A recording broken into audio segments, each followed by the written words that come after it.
إن الحمد لله نحمده ونستعينه ونستغفره ونعوذ بالله من شرور أنفسنا ومن سيئات أعمالنا من يهده الله فلا مضل له ومن يضلله فلا هادي له أشهد أن لا إله إلا الله وحده لا شريك له وأشهد أن محمدا عبده ورسوله لا نبي ولا رسول بعده رضيت بالله ربا وبالإسلام دينا وبمحمد نبيا ورسولا ربي زدني علما وارزقني رحمة ربي اشرح لي صدري ويسر لي أمري واحلل عقدة من لساني يفقهوا قولي اللهم علمنا ما ينفعنا وانفعنا بما علمتنا وزدنا علما وعملا متقبلا. Puji syukur kita kepada Allah Subhanahu wa taala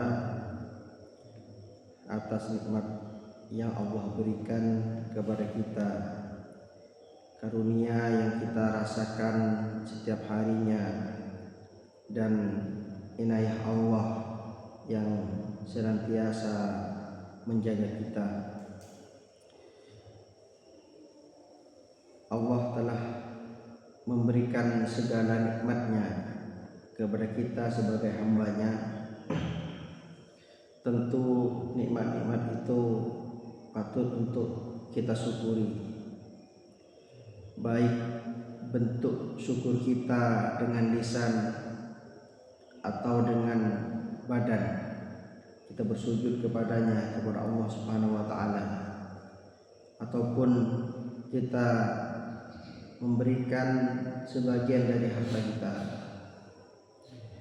Itu diantaranya bentuk-bentuk syukur kepada Allah Subhanahu wa taala atas segala nikmat yang kita rasakan. Kemudian selawat dan salam kepada Rasulullah sallallahu alaihi wasallam atas segala bimbingan, pendidikan, pelajaran yang beliau berikan kepada kita. Di dalam agama Islam ini banyak sekali kita belajar. Dengan pendidikan dan ajaran beliau, akhirnya kita bisa mengenal Allah. Kita tahu bagaimana cara mendekatkan diri kepadanya. Kita tahu bagaimana cara kita khusyuk dalam beribadah, dan kita tahu bagaimana cara kita berbuat baik kepada sesama. Dari situ kita diperintah untuk berselawat kepada beliau, tidak hanya di waktu-waktu tertentu saja, hari-hari tertentu, akan tetapi selawat ini perlu kita ucapkan setiap waktu kita. Setiap ada kesempatan bagi kita untuk ingat, untuk bersolawat kepadanya. Karena apabila kita bersolawat kepada Rasulullah, maka Allah membalas solawat kepada kita 10 kali lipat. Itulah keistimewaan dari solawat kepada Rasulullah SAW.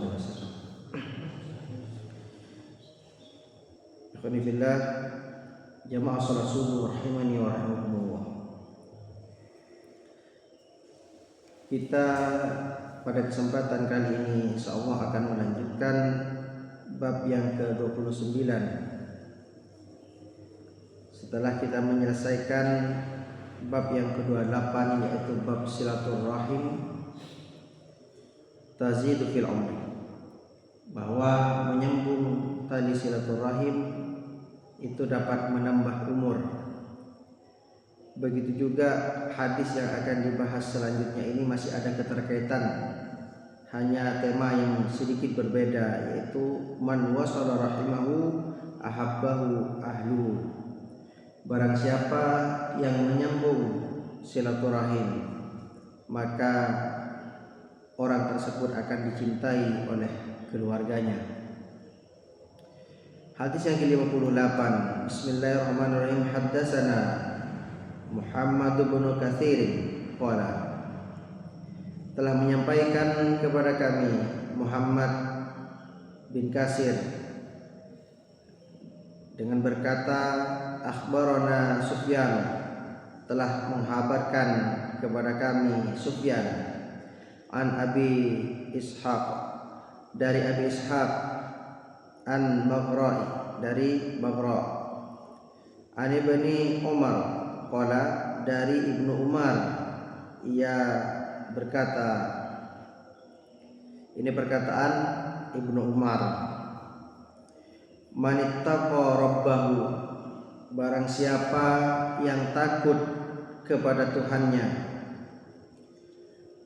wa wasala rahimahu, kemudian menyambung tali silaturahim, nusyi'a fi ajalihi, maka akan diperpanjang umurnya, akan ditambah umurnya, wasara maluhu, dan akan diperbanyak dan diperluas hartanya, wa ahabbahu ahluhu, dan keluarganya akan mencintainya. Ini hadis hasan, rawahu Ibnu Abi Syaibah, dan disahihkan juga oleh Syekh Albani. Hadis berikutnya adalah hadis yang sedikit berbeda, maknanya sama, yaitu hadis yang ke-9. Haddatsana Abu Nuaim qala, telah menceritakan kepada kami Abu Nuaim seraya berkata, haddatsana Yunus bin Abi Ishaq, telah menceritakan kepada kami Yunus bin Abi Ishaq, qala haddatsani Maghra', telah menceritakan kepada kami Maghra', Abu Makharib, namanya Abu Makharib wal Abadi, dia adalah abdi. Qala Ibnu Umar, qala Ibnu Umar, telah berkata Ibnu Umar, manittaqa rabbahu, barang siapa yang bertakwa kepada Tuhannya, yang takut kepada Tuhannya, wa wasala rahimahu, dan menyambung tali silaturahim, unsi'alahu fi umrihi, maka akan diperpanjang, ditambah umurnya, wasara maluhu, dan juga akan diperluas hartanya, wa ahabbahu ahluhu, dan akan dicintai oleh keluarganya.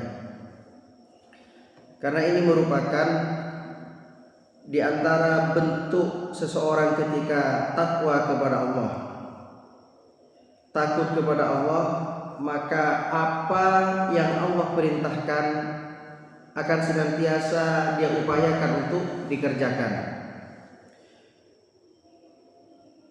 Dan kita tahu bahwa pembahasan silaturahim ini dari hadis-hadis sebelumnya yang kita bahas merupakan hadis-hadis sahih yang mengharuskan kita untuk menyambung silaturahim. Tidak mungkin seseorang apabila sudah mengerti dan tahu bahwa silaturahim ini adalah hal yang wajib, dia tidak akan melakukan. Tidak mungkin seseorang ketika takut kepada Allah, beriman kepadanya, dia akan mengabaikan perintahnya, perintah Allah dan juga perintah Rasulnya. Itu tidak akan mungkin.